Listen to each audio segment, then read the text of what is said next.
অসম চৰকাৰে ৰাজ্যৰ মহিলাসকলক লাখপতি হোৱাৰ যি সপোন দেখাই আহিছে সেইটো বাস্তৱত পৰিণত হ'বনে?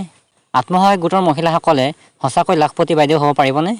নমস্কাৰ বন্ধু বান্ধৱীসকল, সকলোকে স্বাগতম জনাইছোঁ আমাৰ আছাম ষ্টাডিটিভ ইউটিউব চেনেললৈ।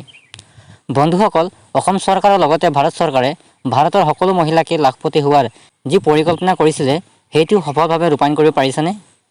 অসম চৰকাৰে ৰাজ্যৰ মহিলাসকলক লাখপতি বাইদেউ হোৱাৰ যেনেধৰণৰ ব্যৱস্থা হাতত লৈছে আপুনি লাখপতি হ'ব পাৰিবনে? ৰাজ্যসকল, এইটো মই নকওঁ, এনেকুৱা বহুত উদাহৰণ আছে যিয়ে চৰকাৰৰ বিভিন্ন সুবিধাসমূহ গ্ৰহণ কৰি আজিৰ দিনত তেওঁলোকে নিজকে লাখপতি বাইদেউ হোৱাৰ চিনাকি কৰাইছে। যোৰহাটত বসবাস কৰা তেনে এগৰাকী মহিলা হৈছে মিতালী গোস্বামী বৰঠাকুৰ।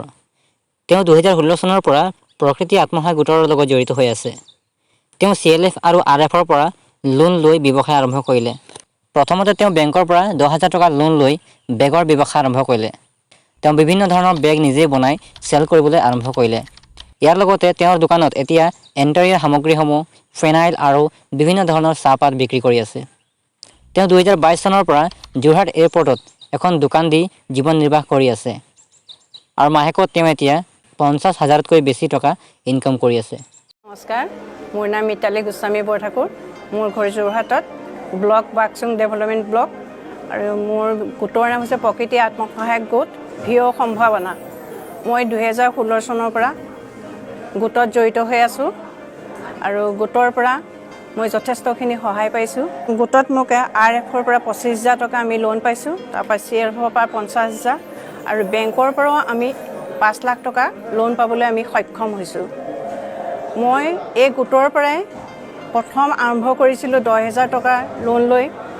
মই প্ৰথম বেগৰ ইণ্ডাষ্ট্ৰী মই খুলিছিলোঁ, তাৰ পৰা ফেনাইলৰ আৰম্ভ কৰিছোঁ আৰু মোৰ এই কৰ্মখিনিত মোৰ সদস্য মই 2গৰাকী মই লগত লৈ লৈছোঁ আৰু তাৰ পৰা 2022 চনৰ মে'ৰ 20 তাৰিখে এয়াৰপৰ্টত NILMৰ পৰা এখন দোকান ল'বলৈ মই সক্ষম হৈছোঁ আৰু এই দোকানত হেণ্ডিক্ৰাফ্টৰ পৰা, কাপোৰৰ পৰা আৰু বিভিন্ন ধৰণৰ চাহপাত ইয়াত আমি ৰাখিছোঁ আৰু কাষ্টমাৰক যেনেকৈ আমাৰ বস্তু আমাক বিচাৰে আমি সেইদৰে দিবৰ কাৰণে সক্ষম হৈছোঁ।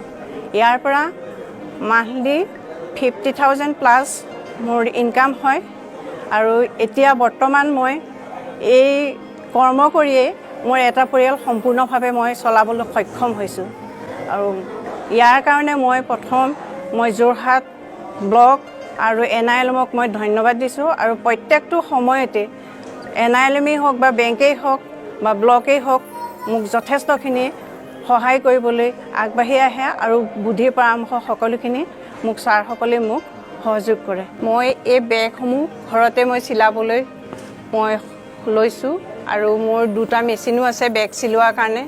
তাৰ উপৰিও হেণ্ডিক্ৰাফ্ট আৰু এই কাপোৰ এইবোৰ মই গোটৰ মহিলাসকলৰ পৰাও সংগ্ৰহ কৰোঁ আৰু তেখেতসকলেও কিছু উপাৰ্জন হওক আৰু মোৰো কিছু কেইটকামান উপাৰ্জন কৰোঁ বুলি এদেই সংগ্ৰহ কৰিছোঁ। ইয়াৰ উপৰিও হেণ্ডিক্ৰাফ্টৰ বস্তুও মই বনাওঁ মানুহ ঘৰতে ৰাখি আৰু ইয়াৰ উপৰিও ফেনাইল, বেগ এই বস্তুখিনি মই ঘৰতেই মানে প্ৰস্তুত কৰোঁ।